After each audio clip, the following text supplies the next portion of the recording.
What if Mace Windu survived Part 2? If you haven't seen Part 1, be sure to check it out before continuing. Mace Windu and his team of Jedi stood defiantly before Vader, a momentary silence falling over the battlefield as each side gauged each other. Mace, ever the strategist, was assessing the situation, trying to predict Vader's next move. However, the tension was shattered by the impulsive charge of his apprentice, Davin. With a heart full of courage, but lacking the patience and wisdom of his master, Davin dashed towards Vader, lightsaber ignited and a cry of determination on his lips. Mace yelled out, "Davin, no!" But his warning came too late. Vader, with a mere flick of his wrist, ensnared Davin in the Force grip, lifting him into the air. The sight was harrowing. Davin, struggling for breath, his body tense with resistance until the cruel twist of Vader's hand silenced him forever. The reality of loss sinking into the hearts of Mace and his team. Davin's body was discarded like a broken doll, a stark, grim reminder of the power they faced. Vader turned his cold gaze towards Mace, then ensued a command to his newly appointed Inquisitor.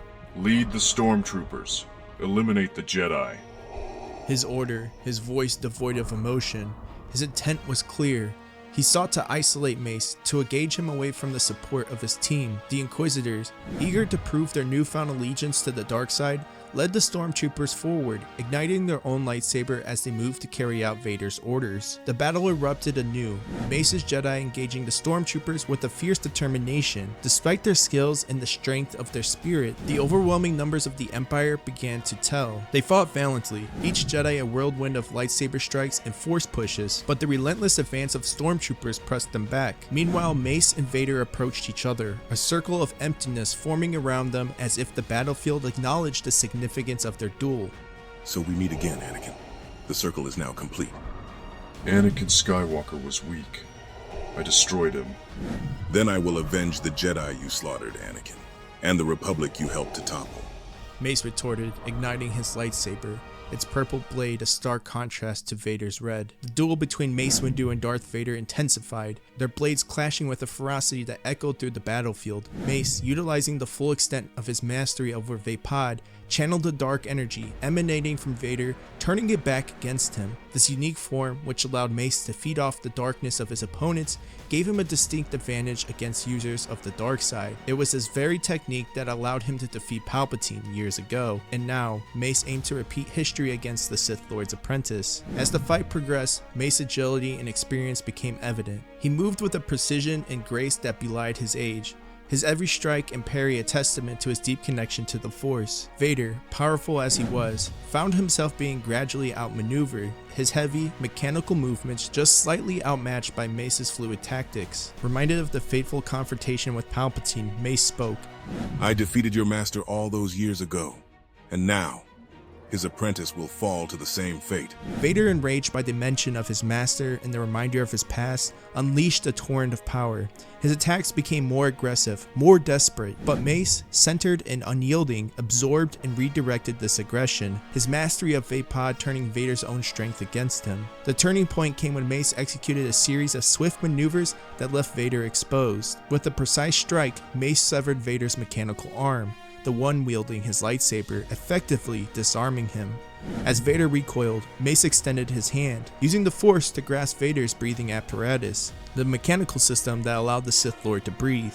With a crushing force, Mace began to compress the device, Vader's respiration turning to labored gasps as he fell to his knees, weakened and vulnerable. As Mace prepared to deliver the final blow, a culmination of years of struggle and pain, his moment of victory was abruptly halted. The traitor among his ranks, the one who had turned his back on the Jedi teachings and aligned with the Empire, intervened. With a sudden burst of speed and force, the traitor launched themselves at Mace, their attack fueled by betrayal and the dark side. Caught off guard by this betrayal, Mace was forced to redirect his focus, engaging the traitor in a desperate struggle. The brief distraction was all Vader needed. Gasping and clutching his damaged breathing apparatus, the Sith Lord used this moment to summon the remnants of his strength and retreat, leaving Mace to contend with the immediate threat posed by the traitor. In the heat of the battle, with betrayal slicing through the air as sharply as any lightsaber, Mace Windu found himself facing the traitor of his newly found order. The fight was intense, a swirling maelstrom of light against dark. The duel was swift and brutal. Mace, despite the emotional turmoil of fighting one he had once considered an ally, did not hesitate. The traitor's skilled but no match for Mace's mastery and experience, was ultimately overwhelmed. With a decisive move, Mace ended the confrontation, the traitor falling by his hand. It was a moment of profound sadness and resolve. Another loss, another fall to the dark side, but a necessary action to prevent further betrayal. With the traitor defeated, Mace turned his attention back to the remainder of his Jedi, who were still engaged in a fierce battle against the Stormtroopers. The clash was desperate, the air filled with the hum of lightsabers, the whine of blaster fire, and the cries of the fallen. Mace, determined to reach his comrades, found his path blocked by an overwhelming number of Stormtroopers. Despite his best efforts, the sheer numbers against him made it clear he could not break through. Reluctantly, Mace made the difficult decision to retreat, using his formidable command of the Force to cover his escape. The aftermath was devastating. The Empire, ruthless in its pursuit of eradication of the Jedi, left no survivors. Every single Jedi who had stood against them, inspired by Mace's visions and teachings, was slain. The clearing that had once echoed with the ideals of hope and resistance now laid silent. Mace Windu, now in hiding, was forced to confront a harsh reality of his choices and the consequences they wrought. The loss of his entire group, the potential of those lives cut short, weighed heavily on him. Mace Windu found himself journeying to a distant world in the Outer Rims, a place far removed from the watchful eyes of the Empire. This desolate, forgotten world, with its harsh landscape and unforgiving environment, mirrored the turmoil within Mace's own heart. The anger and grief from the massacre of his followers consumed him, fueling a desire for vengeance that overshadowed the principles he had once held dear. Isolated and grappling with the weight of his failures, Mace was forced to confront the dark emotions that threatened to engulf him. The path of vengeance he now contemplated was antithetical to the teachings of the Jedi, yet the desire for retribution seemed the only way to honor the memory of those who had fallen. The quiet of the desolate world allowed Mace the solitude to reflect deeply on his next steps. He realized that his quest for vengeance, while understandable, was the path led to the dark side. In a daring, calculated move, Mace Windu traveled to Naboo, intentionally leaking his whereabouts to draw out Vader. Consumed by a singular desire for vengeance, Mace was determined to confront and eliminate the very symbol of the Empire's tyranny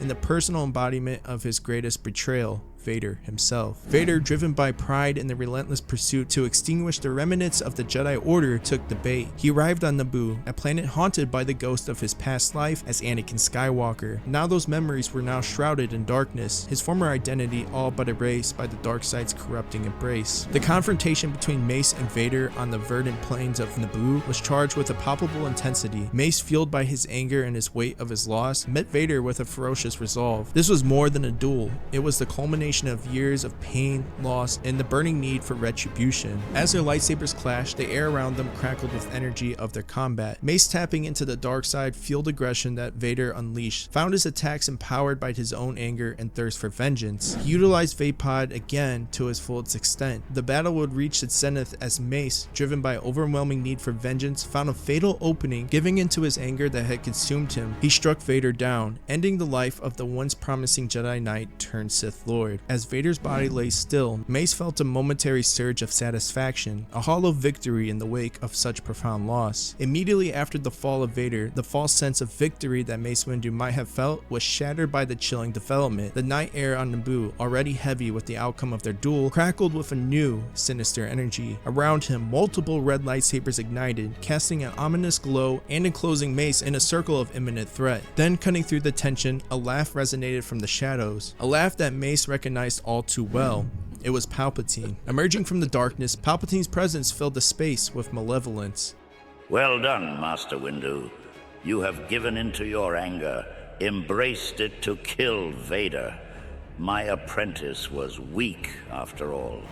Mace, surrounded and facing the very architect of the galaxy's downfall, felt a surge of defiance. Palpatine's offer was clear, a twisted invitation to join him, to replace the fallen Vader at his side. But Mace, even in this moment of dire isolation, refused without hesitation. Palpatine, unfazed by the refusal, simply gestured to the circle of Inquisitors. Each a formidable foe trained in the dark side, launched their assault. Mace, standing alone against them, tapped into every reserve of strength and training. He moved with a desperate, fierce precision. His lightsaber blur as he defended against the onslaught. One by one, he managed to pick off the Inquisitor as a testament to his skill and power. But Palpatine was no idle specter. With malicious intent, he intervened, unleashing torrents of Force lightning and augmenting the attack against Mace. The tide turned rapidly. Mace was outnumbered and outmatched, not just by his adversaries, but by the overwhelming power of the dark side that Palpatine wielded. Mace fought valiantly, his lightsaber cutting through the air, dispatching foe after foe. Yet, for each Inquisitor he felled, another seemed ready to take their place. Palpatine's laughter echoed around him, a constant reminder of the futility of his resistance. In the end, despite his prowess and determination, Mace Windu was overwhelmed. The combined might of the Inquisitors and Palpatine's direct attacks